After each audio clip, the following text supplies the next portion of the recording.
Who's dominating 2025? Shocking truth about the top American woman in tennis. 2025 has been an unforgettable year for American women's tennis, packed with stunning upsets, emotional comebacks, and breakout performances that have shaken up the WTA Tour. United States. But the big question everyone's asking right now is, who's been the best American woman this season? Is it Coco Gauff, continuing her rise as one of the fiercest competitors on tour? Or Madison Keys, who's rediscovered her fire on the biggest stages? Maybe it's Jessica Pegula, the quiet powerhouse consistently taking down top 10 players. From title runs to Grand Slam heroics, each one of them has had moments that define the 2025 season, but only one can stand above the rest. In this video, we break down the stats, the storylines, and the standout performances that made 2025 one of the most competitive years in American tennis history.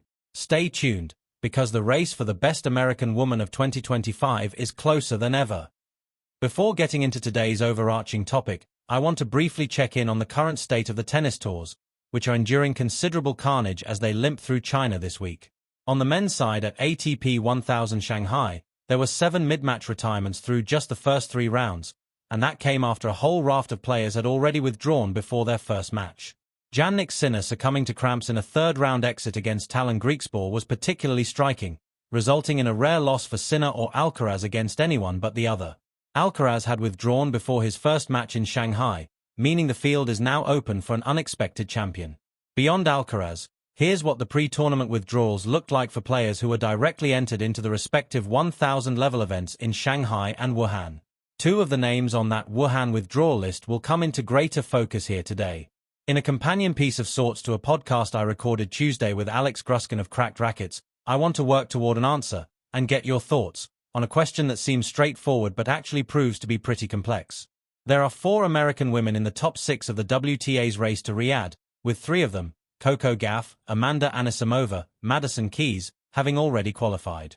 It would take a whole lot of bad luck, this late in the season, for 3 or more players to pass Jessica Pegula, who should be in pole position to qualify next if all 4 qualify as expected. This would be the first time since 2003 that 4 American women appear in the WTA Finals exclusive field of 8. It would also be the first time 4 women from any single country have made it since 2008, when 4 Russians, including recent Hall of Fame nominee Svetlana Kuznetsova, qualified. The bumper crop of success for American women's tennis in 2025 probably hasn't received nearly as much celebration as it deserves, both for these individuals and whole other cohort of worthy honorable mentions. Point 1.